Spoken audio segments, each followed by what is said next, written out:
Today's episode is brought to you by DB. DB is a Scandinavian brand that makes backpacks and bags to help people on the move stay ready for anything. From the streets to the peaks, DB's gear is travel tested by some of the world's best athletes, adventurers, and creators. Over the last few years, DB has designed and developed, released and refined the best bags in the market. With DB's patented hookup system, you are able to attach smaller products to your backpacks, roller, or tote. While I'm no Alfred Packer, I've done my fair share of traveling over the last couple of years, and having the right luggage or travel bag is super important. It plays a big role in your experience and traveling, and honestly, your peace of mind. We are teaming up with DB to exclusively offer our listeners 10% off your next purchase using code POD10, or going to the link in the show notes. DB, it's time to move on, time to get going. Have either of you experienced any blackouts? Stretches of time that you can't account for?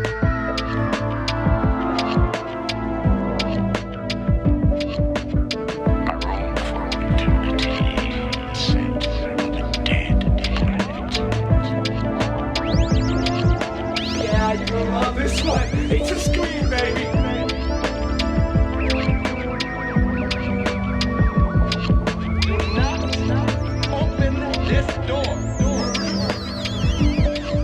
What's the matter with you people? I was joking! Don't you know it's a joke when you hear one? Star date 08/01/2021. Welcome back, everybody, to another episode of Captain's Log. This is your first officer speaking, Mason Schrader, joined virtually in the cannibalistic canyons and plateaus of salty-ass Utah, Jose Valle Jr. Jose, how are you? Hello, I am good. Well, Is that convincing enough? Yes. Okay. That's good. I wasn't listening. That's good. I was going to say that anyway. Whatever you said, my response was going to be, my therapist just that's says that good. the reason I'm like this is because people don't That's listen good. to me. Well, that's good. Today, are you done? Yeah. That is actually good. Today, we will be finishing our series on the Colorado man-eater, Alfred Packer. It's my dad's birthday today. Happy birthday, Mr. Jose Valle Sr. I just thought I should put that in there. Happy birthday to him. Yeah. Absolutely. Does he listen to the podcast? No, but I will make sure my mom plays this just the beginning of this episode for him. So that he can be like, nice. Look, Dicks. Dad, I'm doing a podcast. I mean, listen, because you can't. Well, you could be watching on YouTube. You could be watching on YouTube. Anyway, Happy birthday, Jose happy birthday. Valle Here's the Sr. story of a cannibal, Dad. Yes, as you may remember, Alfred Packer he was a cowboy, and he went up into the mountains with a group of 5 other guys, and he's the only one that came back, and he was plump when he came back, and he was going And on he his fingers. He was going, those people tasted really good. And they were like, Yes. what did you say? And he was like, I said those people tasted really good. really good. Oh, okay. Cool. No worries. And then anyway, yep. So he got out, or he came down. Everyone was like, "You seem sketchy," but they didn't have any evidence. He ran away before they got the evidence, and he was gone. He for said, 9 I didn't do years. anything, Yes. which is why I'm going to run away. Yes. Yeah. And for 9 years he was on the run, and then when we last left off, he had just been captured.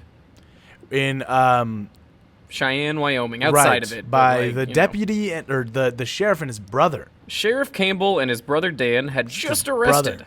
Alfred Yes, Packer in Cheyenne, Wyoming, while Packer was under the alias of John Swartz, related to Ben Schwartz. I don't remember what his last name It's is. Schwartz. I like your hat, by the way, today, Mason. Oh, thank you. It's is it? from a little brand called Hellcats, actually, Oh. from Orlando, Florida. They do graphic design stuff and have merch, and it's really cool. I actually just ordered prints from them. Nice. They don't pay us. What'd you say? I said we're both wearing like hell-inspired stuff. You can't really see my shirt. Oh, Maybe I could pen I can. down. It's our hot and ready shirt. Yay! Anyway, Yes, but Um, Hellcats does not pay us money, but they're a nice little brand. You guys should check them out. They're very fun. Sheriff Campbell and his brother Dan, they arrested Alfred Packer. They put him in handcuffs, and they sit down, and they drink some of Packer's coffee and eat the meal Packer had prepared right before they had showed up. listen, you son of a bitch, you're going away for a long time. Now, But before but- that, you No, got that's any grub? that's my that's actually my wine and cheese plate. I just made that. You actually can't have that. Oh. Please stop eating it. That's crazy because I'm the law. So, But That's no, delicious, stop. by the way. That's brie cheese. Holy I had shit. it imported. that's very yummy. You got any Yeah. coffee around here? Oh, there it is. No. Okay. Now, Now I'm going to put on some of your clothes, but it's not a weird thing. It's just the please take my hat off, sir. pew, pew, pew. I'm a cannibal. Anyway, that's No, my impression of you. Are you the sheriff or the sheriff's brother? I'm both. I'm sorry. That's not what I meant to say. I meant to say either one, and then in my head it was like, say both. Anyway, so they steal his shirt. They steal his shit and shirts. But probably. Packer was taken via train to Cheyenne because they were outside of Cheyenne. But you know, I mean, it's What was it, you like know, 30 miles, I think you said last time? something. It's like Yeah. you know how it's like you're from like Phoenix, but like you're actually from outside Phoenix, but Yeah. nobody knows Also- where Davis is, so you say you're from Phoenix. Yeah. Also, to be fair, there's nothing in Wyoming. So, Nope. Cheyenne, I just thought and that's Cheyenne it. was a person. Turns out it's a whole city. Wow. I've stayed in Cheyenne a couple times. Oh yeah. You can drive Hey, that's my through it fucking and- girlfriend, pal. Oh, no. All right, yeah. Packer was taken via train to Cheyenne, where large crowds had gathered to catch a glimpse of the human hyena, because word travels fast, apparently. Yeah. While in Cheyenne, the Cheyenne jail, reporters were brought in, and Packer spoke out about the incident. He this is the first time he had talked about it in 9 years, and Packer said, quote, "My name is Al Packer. I'm from Harrisburg, Pennsylvania. My family, living 5 miles from the city. I left there in '63. My relatives have nothing to do with this case. I don't want them to know anything." So, Which is, yeah, yeah. Okay. that's like a normal thing you say when you're innocent. Right. That's like the first thing you say when Yeah. you're innocent of a crime is, please don't tell my family that I'm in trouble for this. I like that he's like doing his own little baseball card. He's like, yes. these are my stats. If he were this would be his Tinder bio. Yeah. Yeah. So did he go by Al Packer his whole life? Did he go by Al? Sometimes. Well, That's so he fucking was crazy. I don't know well, why to- that's so funny to me. Anytime Yeah. anyone goes by Al, I'm he like, went by Al, but also he also thought his name was Alfred. That's because he true. spelled his name wrong, but his name was Alfred. And he had a Wow. lot of aliases. It was cowboy times. You could just say my name is, you'd be like, my name is Poopy Pants Johnson. And they're like, oh, it's nice to meet you, Poopy Pants. You heard of that, It's a lovely Poopy name. Pants Johnson? Nice fella. Mm-hmm. Nice Oh, fella. I'm sorry. No, you're thinking of someone else. My name is actually Donuts McGonuts. Oh, my apology, Donuts McGonuts. Welcome Yes. to our town. Thank you. That's the mayor himself. He walks down, he greets every actually, citizen. I'm sorry. I'm actually the mayor. I'm Mayor Bagonuts. Yes, you're not the mayor anymore. I just became the mayor. Oh, no. So Donuts McGonuts. Sorry. You are now my mortal enemy. And that is the next movie coming from Warner Brothers. So be on the lookout for that one. damn you, McGonuts. Donuts Anyway. McGonuts. Outlaw. Sheriff. Mayor? Mayor. Question. That's what I... Yeah. Yeah, no, so I like that... I like that he also tells everyone, like, where his family's from. Mm-hmm. Yeah, just in case you were Yeah. curious. Which it seems weird if you didn't want any of your family to know about That's it. You what shouldn't I'm saying. tell yeah. people, right? Yeah. I don't want my family to know about them. This is their address. Please go harass them. Please don't tell them, just in case you're worried about accidentally telling them. They live here. Just so you don't accidentally say that to them. So don't go by and tell them that. Yes. Anyway, so he said that he didn't know why he was under arrest, and he said that he remembered almost nothing of the time he spent lost in the mountains. Quote, "I was only a boy then. I'm 33 now." Hang on, let's do some quick math here. 33 minus 9 years. That's what? 24? Yeah. Okay. Hard. I'm going to start describing myself as a boy now. Mason, do you Which- like that? Would you like that? Well, to be fair, I mean, we are, and as a generation, technically, we probably could get away with we're just boys. Yeah. This was also a time when being 24, you were like, I only got half my life left. Yeah. I was. This is like when politicians get in trouble and they're like, for like something they said like 5 years ago, and they're 70, and then they Yes. go, "I was a younger man back then. I Yes. hadn't learned," and it's like, motherfucker, you were 60. So he says I was a boy then, I'm only 33 now, which was a lie. Packer was 38 at the time. So he God he damn lied it. about that. All right, so Packer lied. He's not that old. He's older than that. And I'm only 27.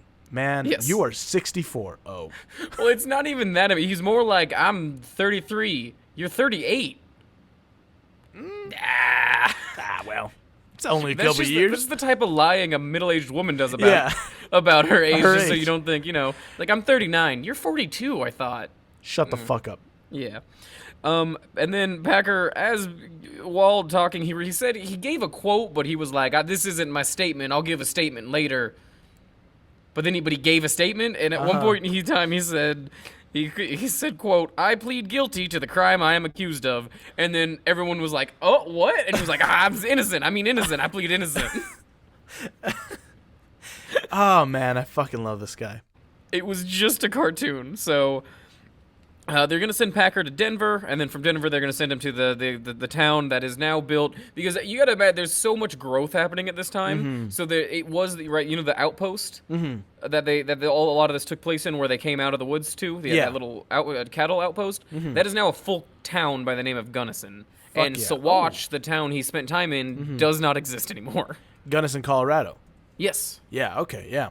So, yeah, yes. it's still around. I've passed through there, I think. Interesting. Yeah. Well, that's Packertown. Oh, wow. So Denver is gonna get sent to, Packer is gonna get sent to Denver. He's taken to a local photography gallery where he has his portrait taken that's got his hand with his finger missing on display. His missing teeth are showed. Copies of that photo were almost immediately made and sold to the public, which just cements the fact that, like, true crime interest is not a new thing at all. People were obsessed with this story. This is where my great ancestor, Jose Valle, photographer, Wild West photographer, comes in, and he's like, "Okay, do one, like, tilt your chin down a little bit." Okay, that's not helping. Okay, give me like a smile, like you have a secret, and like you don't want to tell us. Okay. Oh, that's perfect. Wow, you're really good at that, huh? Okay. Now throw a peace sign up with your hand. Oh, you don't have fingers. Okay. I don't have fingers. Okay, maybe just give me like a teeth smile. Oh. Yeah. Okay, I think we're good. All right. Cool. You have a daughter? What? Do you have a daughter? Why? Can I take a picture of her? I don't like you, Al Packer. Yeah. Get out of here with your fucking nasty teeth. And your... The teeth are nasty. They don't exist, stupid. Oh. I showed him. Come on, guard. Let's get out of here. All right, so he gets. They sell the photos. Packer. So they're walking to the train station in Cheyenne, and they're just like have like the Rolling Stones. He just has a group of people following him. And out of that group of people, steps General Adams. Oh. Which you may remember was kind Yeah. of the guy who was in charge of everything. He's like the master post guy of Colorado now. He was briefly an emissary to like Bolivia or some crazy shit. Fuck yeah. He had his own shit going on. So, but he just pops out of nowhere and he's like, "Do you remember me?" And Packer's like, "Who the fuck are you?" And he's like, "I'm Adams," and he's like, "Oh, hi." And they had, if you remember, Adams was genuinely kind of sympathetic to Packer when they first met, and Because so Packer said that he's the one that he said it wouldn't be the first time that people been obliged to eat each other or something like that. yeah, and Adams is like, Yeah. "No, it wouldn't." No, it wouldn't be. Yeah. So Adams shows up, and Packer always liked Adams and everything, and so excuse me. So Adams was the man that Packer had confessed to the first time back at the outpost of outside of Saguache. Packer told Adams that he would, quote, "tell the whole truth if Adam agrees to protect him," end quote. Packer thought that there was going to be a giant mob of people trying to murder him as soon as he got to Colorado. So he's like, it's like beetle fever. Have you heard about that, yes, Adams? I'm calling it Packer fever. Yeah, I got all these pack heads out here. Son, you killed and ate people. Yeah. Did I? Did I, though? Can't Charles, prove that. I've you never can't prove admitted to it. 5 minutes ago. You just did, like, 5 minutes ago. I'll tell you what, though. I will admit to it if you protect me. Huh? I'll tell you everything. You want to know what a dick tastes like? Oh. I mean, not like if you eat it. Oh, well, which way? Eat it how? You want to know? We're just a couple pals, me and you, Al Packer. Thank you, former U.S. emissary to Bolivia, General Charles Adams. Anyway, any hoozle beezles. Yeah, Adams is like, he's just powerful enough that he's just like, sure, I'll be involved in this now. So he joins in. I'd like to be a part of this. Sure. So the two get on the train and they go to Denver. And there is indeed a mob waiting for Packer once he shows up in Denver. But it's not people there to murder him. It's just people. There's about 1,000 men, women, and children just trying to get a look at the man that killed and cannibalized 5 other people. Honey, get the kids ready. We're going to go look at that guy that ate a bunch of people. Oh, I'll put on my good dress for that. Yes. Son, Yeah. put on your good shoes. This is a thing that's happening. That only happens Son, once stand every up 2 straight. years. Show some respect for the man that killed 5 people, damn it. I'm sorry, Paul. Paul, you think he'll sign my human tooth? Well, not if you're fucking, not if you're so excited about it like that. You gotta not show that much interest. Otherwise, they think you're lame. I gotta be cool? Yeah, watch this. Okay. Oh my God! Hey, Mr. Packer, I'm a big fan of how you cannibalize them people. You sign my boy here. This is my son. He would really love it if you could sign this tooth for him. It'd mean the world to the boy. No, I'm gonna go. I have to go to jail now. I can't actually sign anything because I'm wearing handcuffs. Oh, that's understandable, sir. You have a good day. Thank you. Yeah. God bless. Is that your wife? Yeah, this is my wife here. I like a dress. It's a fine dress. Thank you, sir. Yeah. Yeah. Show me your ankle. Honey, show the man your ankle now. All right, so they there's 1,000 people. They get off the train. Once secured in the Denver jail, Adams and Packer sit down, and Adams writes down Packer's second confession, quote, just as they fell from the mouth of the prisoner. And there's also a deputy and another guy there that are there as witnesses. So this is going straight from the book. It's like a page. It's like 2 pages long, probably. But this is all directly from Harold Schechter's Maneater. When we left Uray's camp, I'm gonna not read it. Okay. Anyway, when we left Uray's camp, we had about 7 days' food for one man. We traveled 2 or 3 days, and it came to a storm, and we came to a mountain, crossed a gulch, and came down another mountain. We found the snow was so deep that we had to follow the mountain on the top, and on about the 4th day, we had only a pint of flour left. We followed the mountain until we came to the main range. I do not remember how many days we were traveling then. I think about 10 days, living on rosebuds and pine gum, and some of the men were crying, and some of the men were crying and praying. Then we came over a mountain range, camped twice on a stream which runs into a big lake. The second night, just above the lake, the next morning, we crossed the lake, cut holes into the ice to catch fish. There were no fish. We tried to catch snails. Yeah.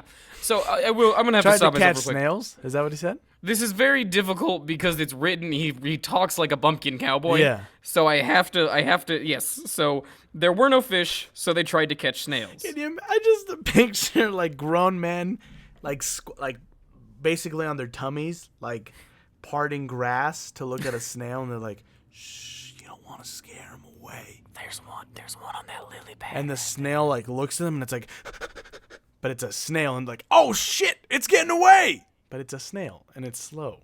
But also, there probably were no snails because it was the dead of winter. But there were no snails because it was the dead of winter. The ice was thin. Some broke through. We crossed the lake and went into a grove of timber. Dude. All the men... You ever fallen through ice? No. Fucking scary. I live in the 21st century. I've never fallen yeah, into me ice neither. before. I definitely have not fallen in the middle of a lake through ice. Why would you... Why? It's Utah. Why? We got nothing better to do, so... All right. It just seems okay. We came to a grove of timber. All the men were crying, and one of them was crazy. Swan asked me to go up and see if I could not see something from the mountains. I took a gun, went up the hill, found a big rose bush with buds sticking up through the snow, but could see nothing but snow all around. I had been kind of a guide to them, but I did not know the mountains from this side. When I came back to camp, after being gone nearly a day, I found the red-headed man, Bell, who acted crazy in the morning, sitting near the fire roasting a piece of meat which he had cut from the leg of the German butcher Miller. The latter's body was lying for the furthest off from the fire, down the stream. The skull was crushed in with the hatchet. The other 3 men were laying near the fire. They were cut in the forehead with the hatchet. Some had 2 or 3 cuts. I came within a rod of the fire, which I'm guessing is a measure of distance. When the man saw me, he got up with his hatchet and ran towards me. When I shot him sideways through the belly, he fell on his face. The hatchet fell forward. I grabbed it and hit him on top of the head with it. I camped that night at the fire, sat up all night. The next morning, I followed my tracks up the mountain, but could not make it. The snow was too deep, and I came back. I went sideways into a piece of pine timber and set up 2 stakes and covered it with pine burrows and made a shelter about 3 feet high. This was my camp until I came out. I went back to the fire, covered the men up, and fetched a piece of human meat that was near the fire. I made a new fire near my camp and cooked that piece of meat, and I ate it. I tried to get away every day, but could not, so I lived on the flesh of these men for the greater part of 60 days. I was out. Then the snow began to have a crust, and I started up the mountain to a place where the big slide seemed to come down the mountain on a yellowish clay. There I started to get my feet wet, and having only a piece of blanket around them, I froze my feet under the toes. I camped before I reached the top, making the fire and staying all night. The next day, I made the top of the hill and a little over. I built a fire on top of a log, and on 2 logs came close together. I camped. I cooked some flesh and carried it with me for food. I carried only 1 blanket. There was $70 among the men. I fetched it out with me and 1 gun. The red-headed man, Bell, had $50 in his pocket. The other altogether had 20. I had 20 myself. If there was any more money in this outfit, I did not know of it, and it remained there. At the last camp, just before I reached the agency, I ate my last pieces of meat. This meat I cooked at the camp before I started out and put it in a little bag and carried it with me, and could not eat but a little at a time, like trail mix. You know how you have like a little bag of meat and you're just like... Or like jerky. Yeah, you make a little delicate like... So this is from Packer's account. So he's like he's pinning the murders on Bell. He's saying like, I was just up the mountain. I come down. Yes, he said Bell that the boy killed everyone. They begged him. They were like, please, Packer, you gotta go. You're the only one who can get us out of this mountain. And so he went up to look, and when he came back, Bell had murdered everybody. Everybody, which is different from the statement that he originally gave Adams, which was that the men killed each other slowly, and then Packer killed the last guy. Well, in self-defense. Yes, that part was still similar, where it was that like 1 or 2 of them had died of natural causes, and then Bell killed one of the last 3. And then attacked Packer. Oh, gotcha. So it's different. It isn't a crazy amount different, though. Okay. Anyway, when I went out of the party from the agency and searched for the bodies, we came into the mountains overlooking the stream. I did not want to take them farther. I did not want to go back to the camp. When I was at the sheriff's cabin in Sawash, I was passed a key made out of a penknife with which I could unlock the irons. I went to the Arkansas the Arkansas, which I'm guessing it was called back then, and worked all summer for John Gill, 18 miles below Pueblo. Then I rented Gilbert's ranch, still farther down the river, and put in a crop of corn, sold it to John Gill, and went to Arizona. Okay. So that last paragraph was a little not super important to the murders. Right. But, yes, so he is saying that Bell killed everybody, and he showed up, and Bell attacked him, and he had to kill Bell in self-defense. And then he had to eat them to survive. Yes. Okay. Packer claimed that he was, quote, not himself when he had given the first confession, and that he had been temporarily crazy by the whole deal, which is why it was different than originally said. Right, gotcha. The statement is given to the press and is immediately, and all the papers immediately decide that Packer is lying. There are a bunch of sensationalist headlines. Basically, everybody hates Packer. Reporters keep trying to get Adams to say something. They keep being like, hey, come on, did he do it? Did he do it? But Adams, who has kind of been like the perennial grown-up of this entire situation, knows that he's going to be a key witness in the trial, so he doesn't want to sway any public opinion. However, he does say that Packer will, quote, hang himself by the discrepancies of his statements. So he knows that there's a difference. Yeah. All right, so Packer's trial was set to be held in Lake City, Colorado, but due to mob concerns, because the Lake City had recently had the jail broken into and a prisoner get murdered, they move Packer to the nearby city of Gunnis, which also had that recently happen, but they built a really big brick jail, so it didn't happen again. Awesome. Arriving in Gunnison on March 17th, Packer used the money he allegedly acquired in mine entrance to hire 4 of the town's best lawyers. And apparently there were like 19 lawyers in this town, which is like a crazy amount of lawyers. Okay. So he hires Aaron Hems and Thomas C. Brown of Hems and Brown, the silver-tongued orator of the Rockies, Frank C. Gowdy, and Alexander Gullett. Name's Alex Gullett. Mm-hmm. That's it. Hi. That's all he says. You're a lawyer. Yes, ma'am. Sir. Person. Are you a I'm just gonna go. I don't really know. Why do you just stop coming up to people and yelling your name at them? I'm Alexander Gullett! Okay, yeah. My favorite is the silver-tongued orator of the Rockies. Yeah. That's quite the fucking nickname. You think he introduces himself like that everywhere he goes? Hello, I'm the silver-tongued orator of the Rockies. That's cool. This is a butcher shop. What can I do for you?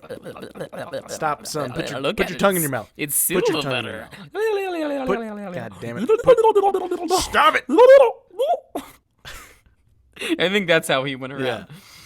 He's doing that in the courtroom. Yes. Your Honor, if I may interject. Now, Mr. The defense Gowdy, rests. Mr. Gowdy makes a compelling point.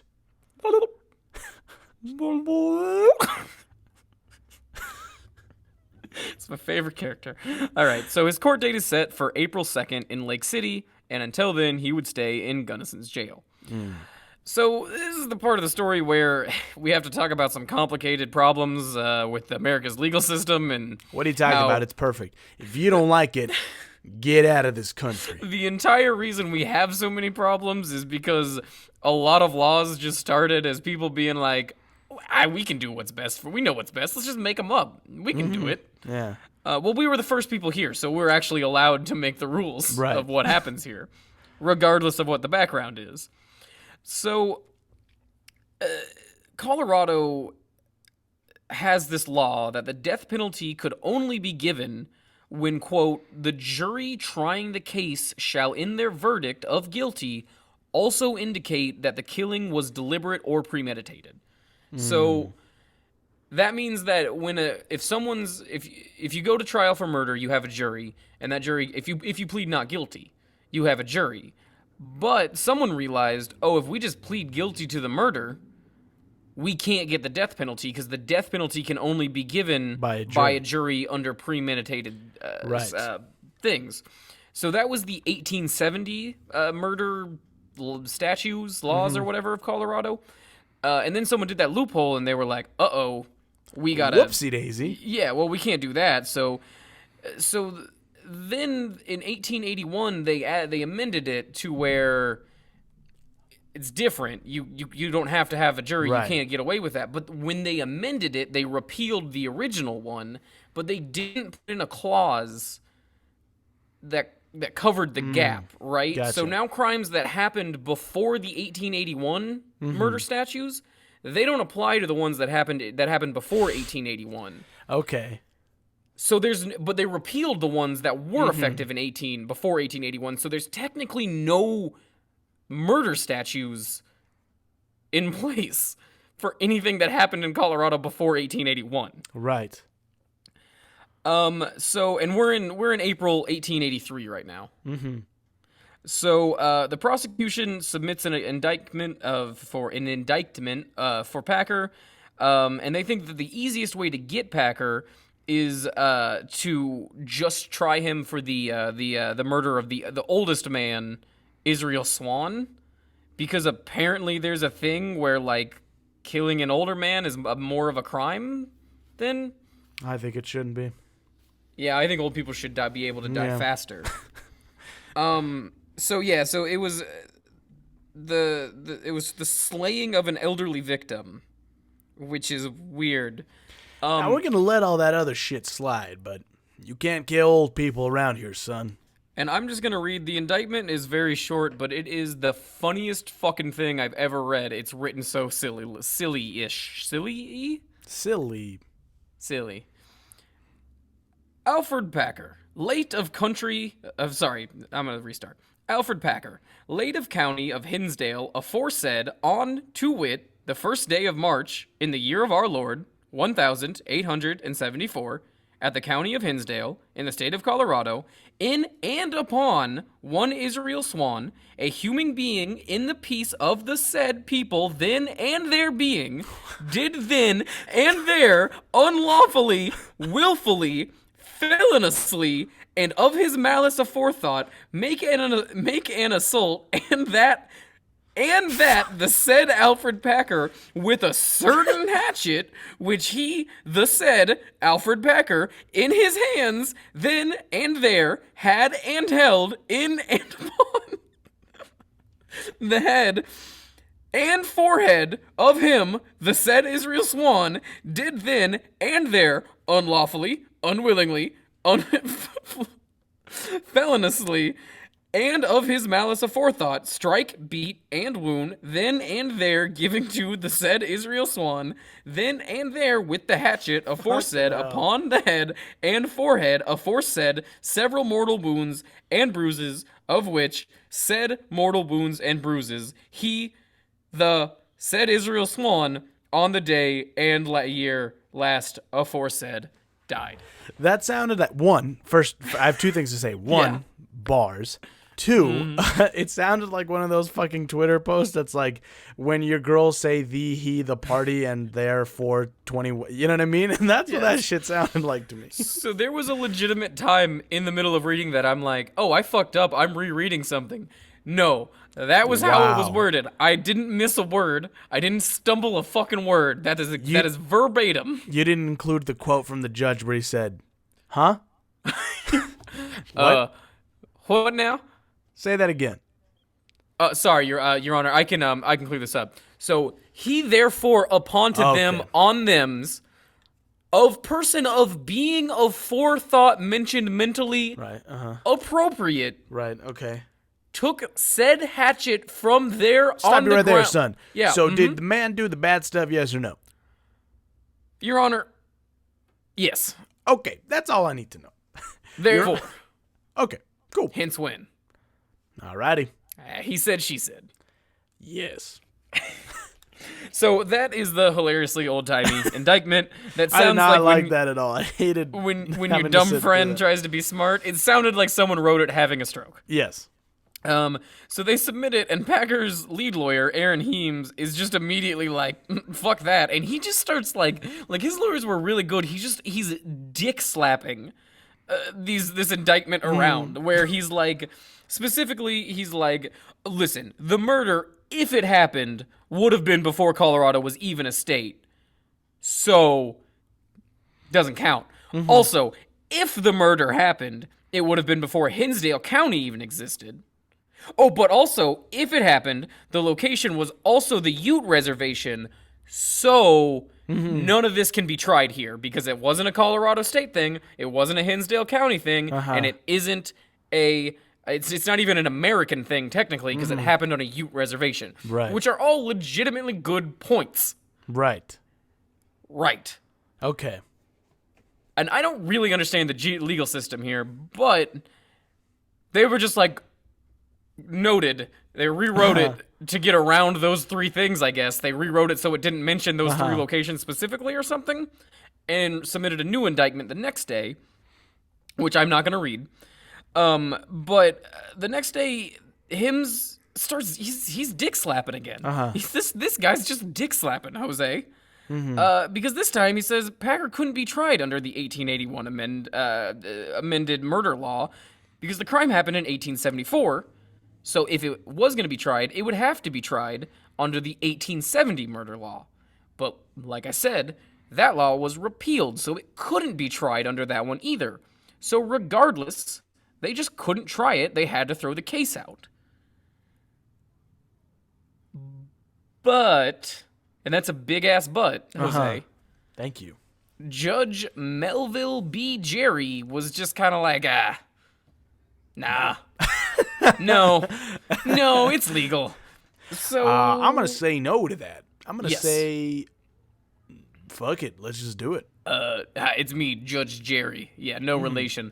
Have you tried not being a fucking nerd? Councilman? Councilman Nerd Dick? Your Honor, no, we did not consider that. My Well, you apologies. should have. Yeah. Trial on! And then he had 2 gavels and he banged them both. He did a fucking and- drum solo. So anyway, so that was all happened. They got everything as worked out as they could. And now we're about to start the trial. And Jose, I thought I wrote a little here. I thought we might do a little Captain's Log theater. Yes. A little script. So do you want to be the DA Bell or do you want to be first witness Preston Nutter? Both are very good. I'll be Preston Nutter. All right. And then I will say this is mostly direct quotes. A few things I had to add just for narrative sense, and there may be some bits in here, but I didn't write any bits in here. Those are going to be naturally. Okay. So, and then I will do the what do you call the exposition stuff? Yeah. Trial, day 1. Enter Preston Nutter, standing over 6 feet tall, quote, straight as a lodgepole pine and physically hard as the saddle he rode. Takes the stand. District Attorney John C. Bell approaches him. When did you first encounter Alfred Packer? I met him with a party of gentlemen going across the country. The party made up at Bingham Canyon. They started for the how do you say that? It's a Mexican name. San Juan County. I think let the record show he's referring to San Juan County. Yes. Started ahead of us, and I overtook them there. And what about Israel Swan? There was a man by that name in the party I got acquainted with on the road. And when was the last time you saw Swan alive? Sometime between the 7th and the 15th of February, 1875.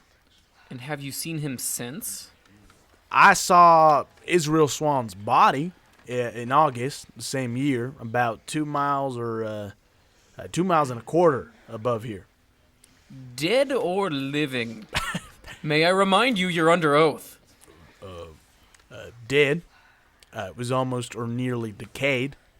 Blanket laying across his head, and through that blanket into his skull was a cut. The blanket was blood-soaked with matted patches of hair. I couldn't tell if flesh had been cut from Swan's body, but his clothes were cut, ripped, and in piles next to the body. Bill steps back and glances to the jury, letting the horror of Nutter's description sink in. Was anybody with him? 5 others. They were there when I saw Swan's body. Showed hatchet wounds except one, which the entire back of the head had been mashed in like potatoes. Let the record show like potatoes. Yes. Now, what kind of potatoes do you prefer, Mr. Nutter? I guess Under oath. Under oath. Under oath. Ooh, I don't know. I like all taters. I don't really have So- a set preference. Would you consider yourself an expert in taters? Yes. So you've seen a mashed tater in your life, Mr. Nutter. Yes, sir. So you'd know one when you saw one. Yes, sir. And when you can say unequivocally that the back of that man's skull Look like mashed taters. resembled a mashed potato. Yes, sir. Nutter then moves on to describe the entire. I didn't want to put the whole thing. He goes through the entire story. Basically, I think he probably played episode 1 of the podcast. Oh, okay. So he explains all that shit. It's 2 hours. He's on the bench for 2 hours. Bell I think he kind of hangs out. He takes a seat as as Nutter goes on. Then, as he finishes up the story, Bell approaches the bench. Yes, and Mr. Nutter, one more question. Did Mr. Swan have the general reputation among your party of having money or being a moneyed man? Nutter opens his mouth, but is cut off by his defense attorney. Aaron Himes leaps to his feet. Objection, Your Honor. This line of questioning is incompetent and immoral. Judge Jerry ponders this for a second. Sustained, he says, slamming the gavel. Bell bows and walks back to the bench, smirking. He gives a little wink and blows him a kiss. That didn't happen. Both know the objection doesn't matter because the prosecution just entered the idea of motive to the murder. The motive of money. Bum bum. All right, so that was a little over-dramatized, obviously. Yeah. But the whole point of it was that he did introduce the idea that this was a premeditated murder for the money that the men were carrying. Very good. Yay. Woo! Well done. Take a bow. I like the guy that played Preston Nutter. I did too. He should get a Tony. Is that for musicals only? Hang out for Alfred Packer, The Human Hyena, the musical. The musical. Yes. So excited for that. All right. Day 2, General Adams takes the stand.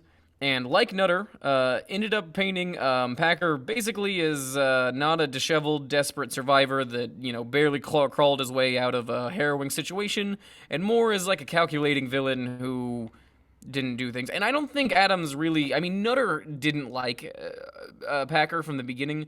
Adams, I don't think he had a whole lot of real issues with him. I'm sure I think he personally thought he was guilty, but it's just basically, it was more the prosecution did a good job of just asking certain questions that made it set up and sound like Packer was kind of a dickhead. It's funny because we talked a little bit about the film Ravenous in the first episode and whether or not it was inspired, the villain character, and that was inspired by Alfred Packer. Yes. And now we have both seen it because I watched it in the time since. The comparisons. I did read that the character was based on Alfred Packer, but the character in that movie, he shows up and he's kind of like, oh my god, I'm so scared or whatever, and then by the end you're like, oh, this guy was knew what he was in doing. control. Yeah. Yeah. But was that what Packer was though? Well, no, but I guess that's what we'll find out. We'll find out. But it seems like so far that's what the I was trial I is didn't painting finish as. the script. Was he? Please tell me. Shit. I don't know. I just thought maybe if someone else would write it, and then I thought would show up, but we're getting close to the end, and I don't have it. Oh no. Anyway, all right. So things aren't going well for Packer. On day 3, Packer takes the stand himself, and people are into it. They are so excited, and Packer shows up, and he treats the courtroom to 2 hours of crazy ass rambling. It's just a Trump rally. Because it was crazier. Oh, wow. At least he's pushing an agenda. This guy was literally just up there being like, yeah, one thing, that guy's an asshole, that guy's an asshole, that guy can suck my dick. Actually, all of you can suck my dick. I never did anything wrong. I don't do things wrong. Okay, I don't do things wrong. Also, one guy owed me money. What are we going to do about that? And his lawyers are just like, yes, that is exactly what happened. So one witness put it, quote, it was more like a harangue than a coherent, calm, and collected testimony. I didn't do shit! What I think was trying to happen is I think Packer was acting. I think he was trying to come across as more he was he was fucked up from a traumatizing event, but it didn't. He just, every time he tried to do that, it came across like he was just a murderer and a crazy man. So Packer started with demanding 4 of the witnesses, which was 2 of the guys from the outpost, General Adams and one other guy that I don't remember. He demanded that they come stand up at the bench while he was giving his testimony. Because, his thought was, I had to sit here while all these other people came up, so I want those guys too. And then the judge the prosecution was like, I guess. That's weird. And the judge is like, yeah, okay, I guess.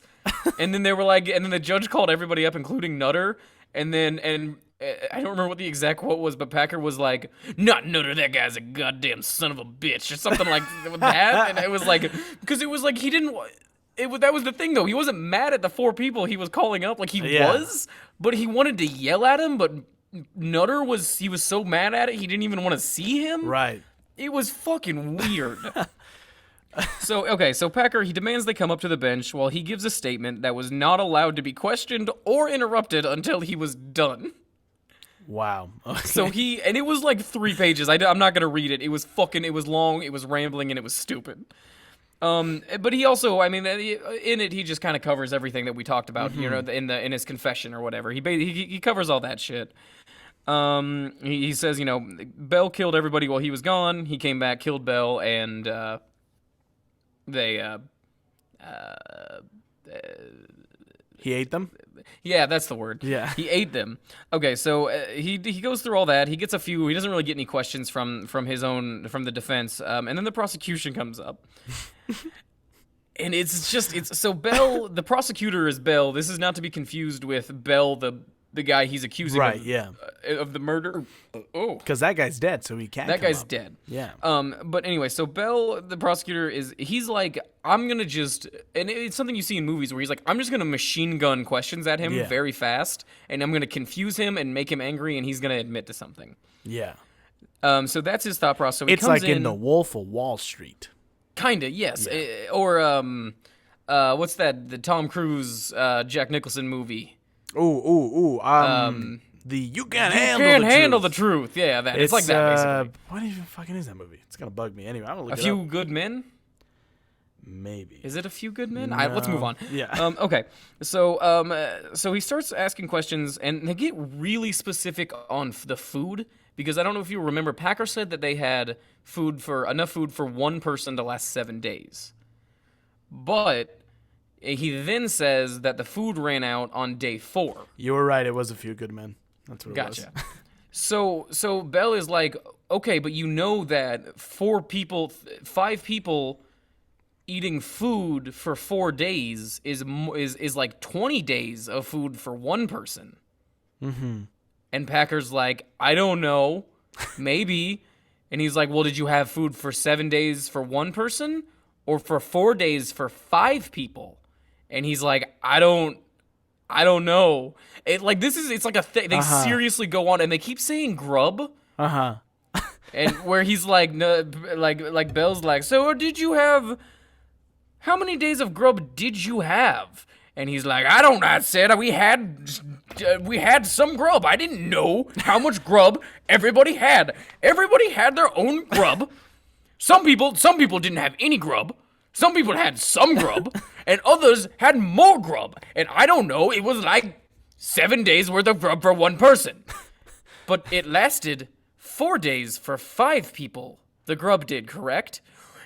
If I said we had the grub was there, and I don't know how much grub we had. It, like, seriously just kept going about fucking grub, and they kept saying grub. It was like a fucking bit.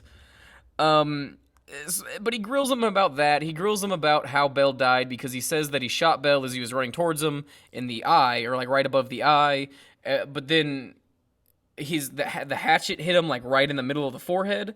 So he said he fell face down when he got shot in the head, and then he picked up the hatchet and then hit him in the head. But that would have been, if he fell face down, his face would have been in the ground, so the hatchet would have been in the back of the head, but it was the front of the head. So he was like, well, did he stand back up after you shot him? And he was like, well, he rigided up.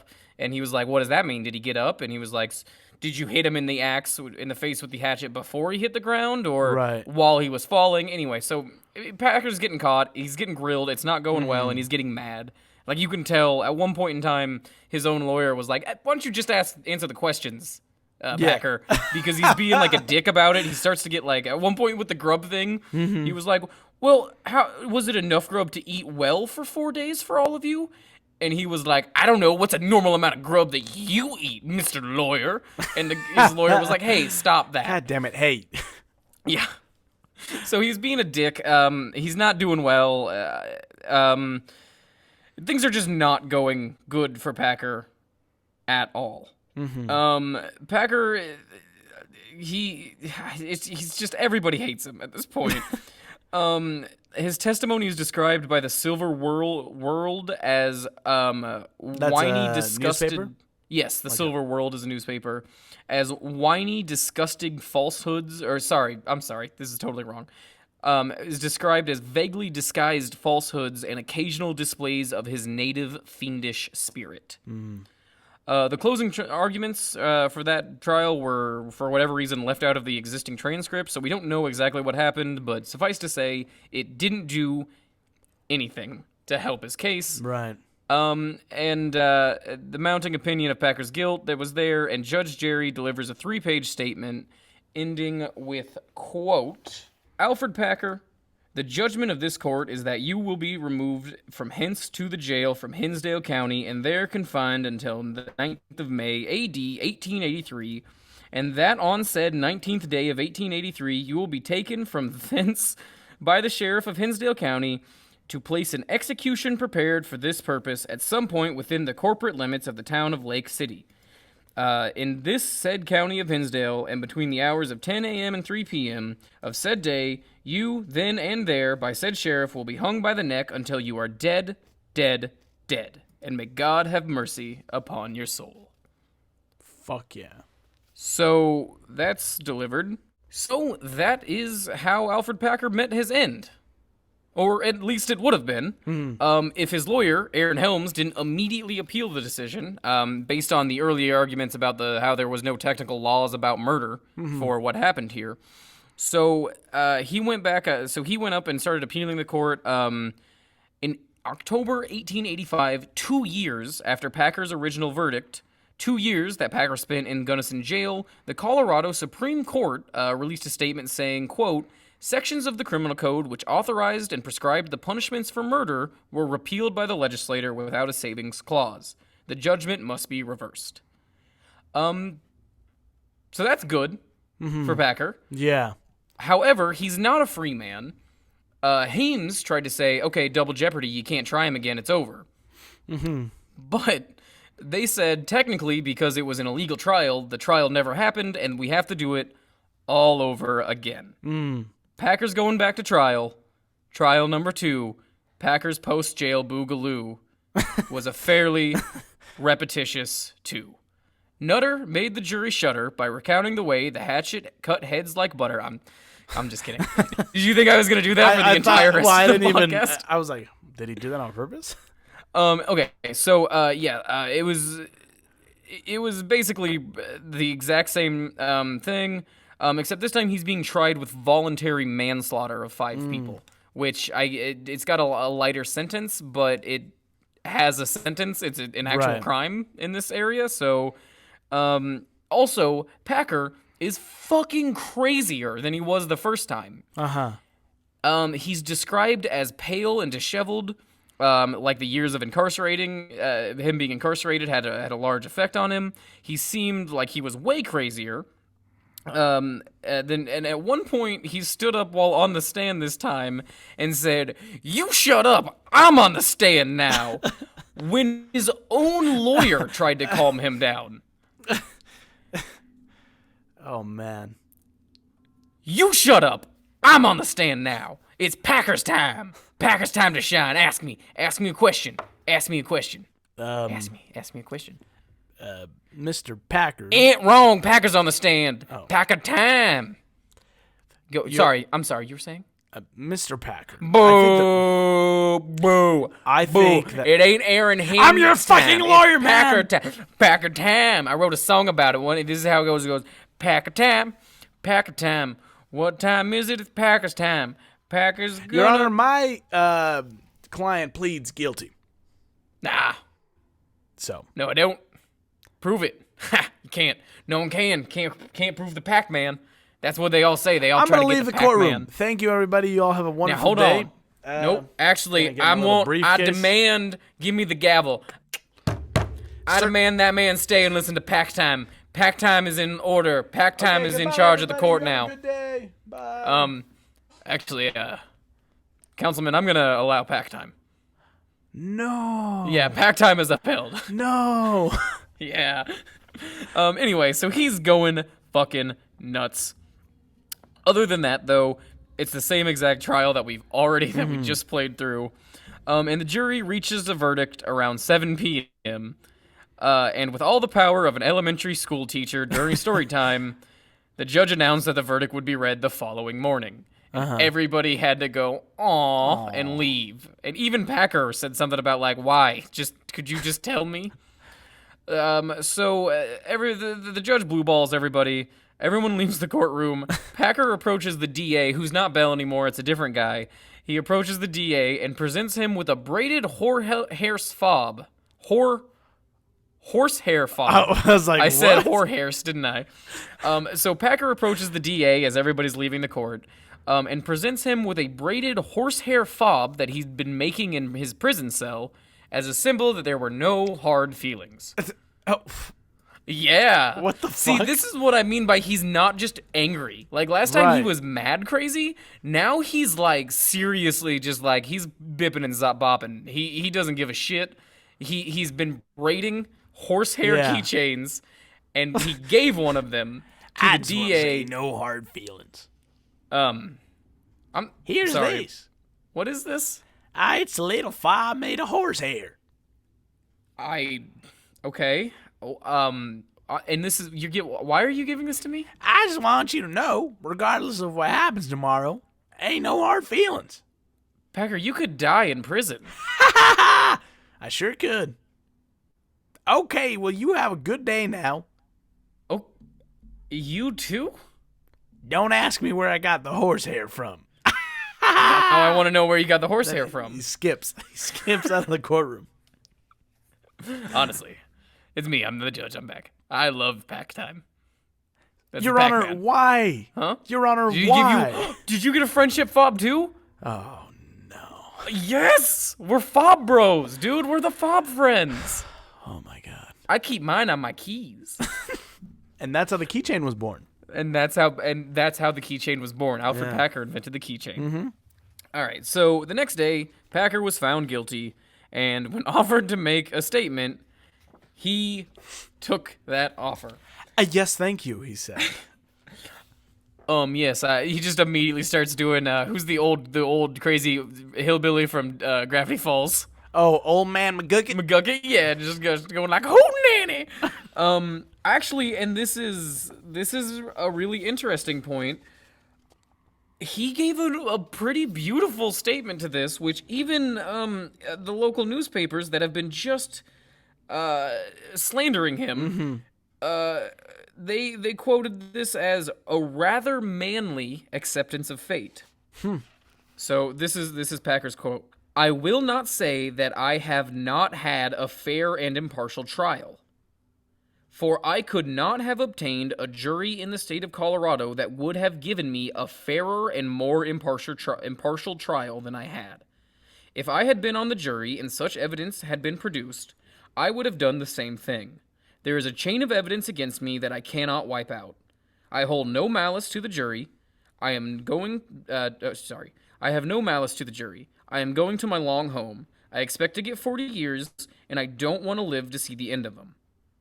Now he turns to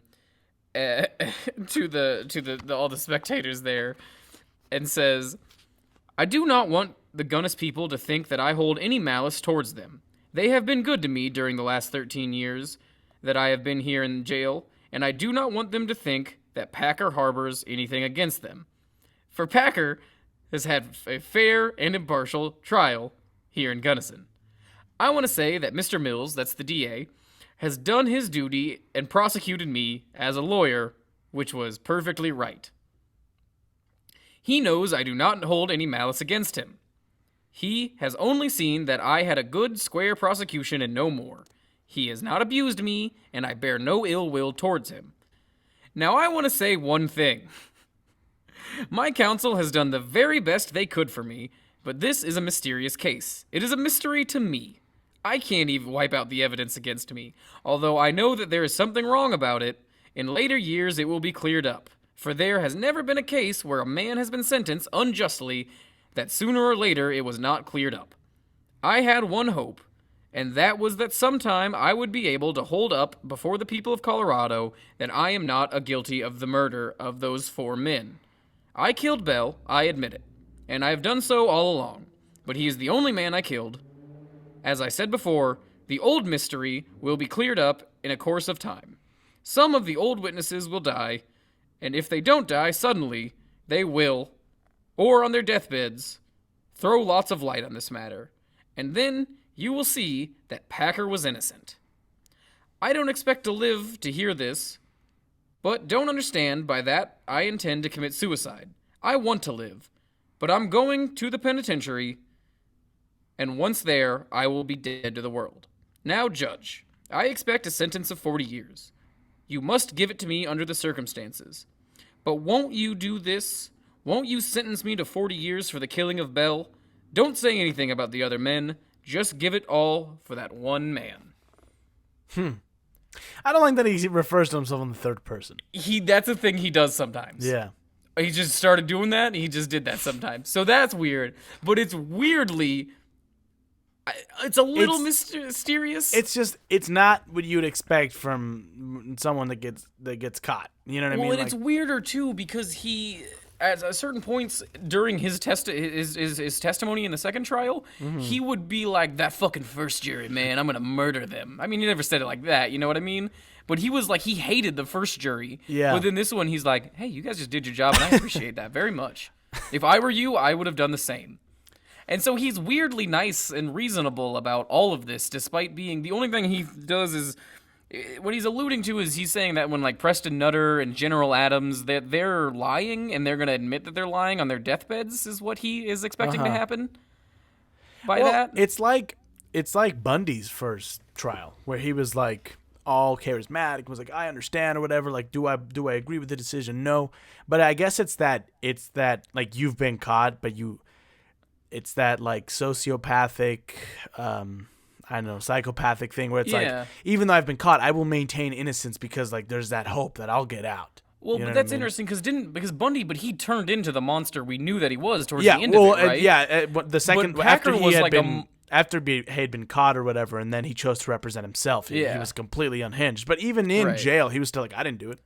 But Packer was like, he was crazy up until the point that it was over. Yeah, so it's like an interesting... Well, that's why I think he was doing a bit. I think he was acting to seem like he was like disheveled and like tortured from what happened, but it just came off as he was a crazy man capable of murdering. So, I don't know. It's very weird. And then in a weirdly surprising statement, Judge Harrison said, quote, "I would if I could, but the law will not allow it." So he was like, so Packer he knew he was going to get 40 years, but he wanted 40 years for murdering Bell, which is the thing he admitted to. But instead, he was technically sentenced to 40 years, 8 years for each of the people. And that's what he didn't like. He didn't want to be known for killing everybody else. So yeah, but he was. So Packer then goes to Canyon City Prison. And that was in 83, I think. And in 1901, after years of petitions and campaigning, spearheaded by a friend and a reporter who saw an opportunity for a big public story, based on the perception of Packer, and then he started writing about it, and people started thinking Packer maybe didn't do it, and they petitioned for Governor Charles Thomas to parole Packer. And they did, and he did. As his last act of governor, he paroled Packer, and Packer was a free man again. In 1901. He then murdered and ate 16 more people. I'm just kidding. That's totally it. No, so he gets back out in 1901. He's a free man. He lived an uneventful life. He died in 1907 as his seizures, which I kind of forgot about, but he was still having his seizures, his epileptic episodes. I forgot about that too. Yeah, he was still having his seizures. They started getting worse. And he died. Dementia was a part of it, but he received a full military burial because of his time he served. Oh, right. He was also in the Army. Why the fuck did they give this fucking guy a military burial? But yeah. He maintained his innocence until his death, and was described as a gentle, kindly old man when he died. Which is fucking bizarre, isn't it? Yeah. I mean, you should read Schechter's book, too. Mm-hmm. But even towards the end of the book, I'm like, oh, God, why am I rooting for him all this time? Like, he gives that whole speech, and you're like, Jesus, that was really candid. And Strange. Yes. So Fascinating. there have been a few scientists that have exhumed the bones of the 5 men that died up there in the San Juan Mountains. Nothing has been found that really proves anything, whether Packer killed those men for their meats and their monies, or whether Packer truly did just kill Bell in self-defense. We won't ever know. He probably did. Yeah. He probably killed those guys, but we'll never Right. really know. And he kind of seemed like he reformed. It kind of seemed like he wasn't really a giant murderous monster. I'm guessing it's got something to do with him being put in a very, very stressful situation. Mm-hmm. My guess is he may have... I don't know if he killed every single one of them. I think he definitely killed at least 3 of them. You know what I mean? Well, But I think he yeah. was legitimately driven temporarily crazy and killed these people. But I don't think he was the human hyena and the man-eater that he was really made out to be. Here's my question, though. In the first episode, we talked about how in the time that he was missing, bodies showed up with hatchet marks or whatever. Yes. So, could that have been Well, but he him? said Bell killed them with the hatchet. Oh, so the bodies that showed up were just the bodies left over from... because you mentioned a time about, like, how in... What do they call it? Murder Canyon, or what do they call it? Cannibal Canyon? Yeah, something like that. Or, That there like, had been Yeah. that there had been a skull found with a hatchet in it. Oh, that was probably a fake story. Oh, okay. They don't know. There was no real evidence or anything to that. So, yeah, I mean, so Packer's story was that Bell had hatcheted everybody, right? And he had shot Bell and then hit him with a hatchet. And there was a whole thing. I did that potato expert thing. But that was a real thing where they talked to Nutter about it, where they were like, did you see any gunshots in any of the bones? And he was like, well, there was one that had a gunshot in it, yeah. And he was like, well, are you a bone expert? And he's like, well, no, but I've seen bones Right. before. I don't know. It was weird. So, forensically, Packer's story has an air of plausibility to it. I still think he murdered him. That's what Harold Schechter came to, actually. I think I would be doing Harold a disservice if I didn't... Well, no, I won't read his opinion because I think that would be... I think you should go read the book. You or Right. anybody who is interested in this case should go read Harold's book because he does a really good job giving you details and context to all of this stuff. And we'll link it in the show notes once Yes. again. But he, but there were like forensic teams that went out. Like, I don't know, there's apparently some sort of bone science type of thing. But there was 2 specific teams. What'd you say? Bions, yes. Yeah. 2 specific bonologists, I think are what they called. Bonologist, yeah. They went out and they looked at it and they came up with different results. One of them thinks Packer killed him. One of them thinks Packer was innocent. They sent a third guy to break the tie. Oh, that's a good point, yeah. But also, I mean, this was in, like, the 80s and shit, so, like, it's hard to tell, you know? Right. So we'll never really know for sure what happened Yeah. up in the San Juans. I think he killed him. Yeah, I do, too. Motivations, who knows? I mean, it's that interesting conversation that has to be had. Where, like, we talked a little bit about it in the first half of this, of the traumatic brain injuries, how that's a leading cause, or just trauma to the head can causes a lot of serial killers. Right, so, but he technically, as far as we know, he wasn't a serial killer. He was a mass murderer. Mass murder, I guess, would be He went more on a like killing it. spree, but he never, as far as we know, he never killed again. And we don't know much about his time in the army, but it doesn't sound like he had a streak of, he was a rough fucking dude. So I don't know. I mean, yeah, I don't know. I mean, he's I think an he asshole. killed them, but yeah, I guess the question is the motivation. Did he do it? Was he always wanting to kill? Was he forced to kill under the circumstances? Did he decide to kill because of what they had? Yep. And it was like a one-time thing, like, oh, I got to kill these guys so I can eat them and Was get it their money. just if a man is pushed to his limit? You know what I mean? Yeah. I don't know, but I mean, that's what do you the think? story of. Do you think if he hadn't been put in the situation, do you think he would have been a killer? I think he had the ability to kill someone. I think it would have been a much more old westerny type of, like, fight in a saloon gone wrong kind of thing. Yeah. I think he had the ability to kill. I don't know if he would have. Cannibalized people?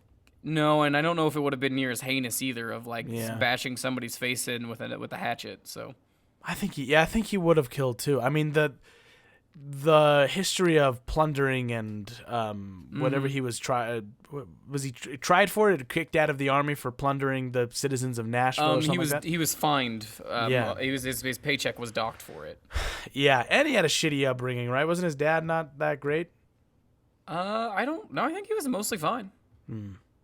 I think he was kind of a guy of circumstance. I think. Yeah. I don't know. I can't say. I think he may have probably killed, but it was also the Old West too. You know what I mean? It was a fucking tough time. You should see all the fucking shit that Schechter puts in about like. There was a whole thing about this murderer was in Packer's cell, that got arrested, and he slit his wrists with like, Packer's razor at one point in time. It was Jesus. Yeah. Wow. It's just nuts, man. Alfred Packer, the human hyena. The human hyena, amazing. America's Cannibal is another one that I've heard too. Yeah, that's the book. Or again America's favorite cannibal. Is America's favorite. Yeah, I agree. Harold Schechter, Man-Eater: The Life and Legend of an American Cannibal. That's the thing. And I guess for our video listeners, there's there he is, old Alfred Packer. Kind of blown up. There's his face. This cute little face.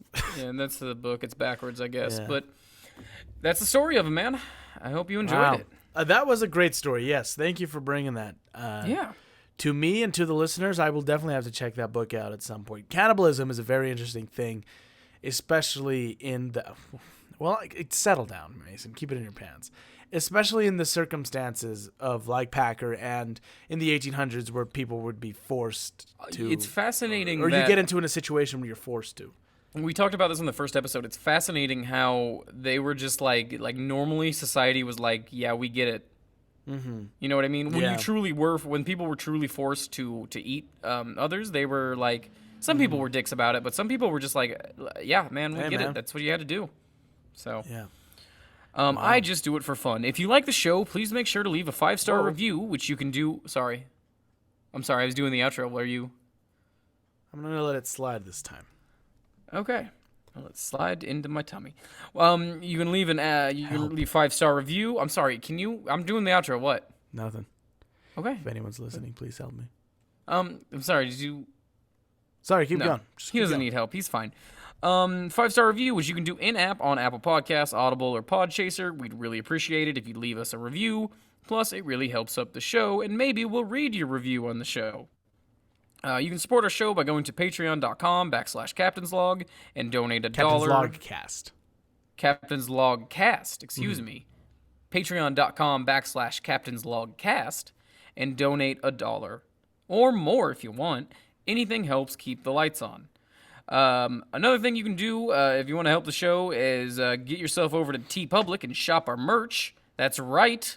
We have a merch. It's amazing. We got our logos. We got our hot and ready summer. The devil shirt, it looks pretty fucking good. Jose's wearing it now. Honestly, he took him from a 6 to a 10. Wow. Thank you. It took me from 6 to midnight, if you know what I'm saying. Yeah. Yeah, you got a boner. Our new designs were designed by our very own Mason Schrader. Shucks. Yeah. Yeah. So. I did it. Yes, and we may have some more coming soon. Yeah. Not only specific Captain's Log stuff, but you can also maybe check out some of my I've got some prints and stuff that I'm going to put up, I think, on our page. So feel free to visit and buy some shirts, buy some Captain Log ones, buy some ones that may just have there's a one with it's just a deer skeleton. Yeah. And it's going to go up there, and it's going to be cool. So please buy it, you pieces of shit. If you donate or support us, our sponsors, all the money goes to improving the show, getting better recording equipment. Jose, where can our listeners find you at? They can find me on Instagram and Twitter at j.via_jr. Or j.via_jr. And they can find me on YouTube as Jose Via Jr. and Animal Productions.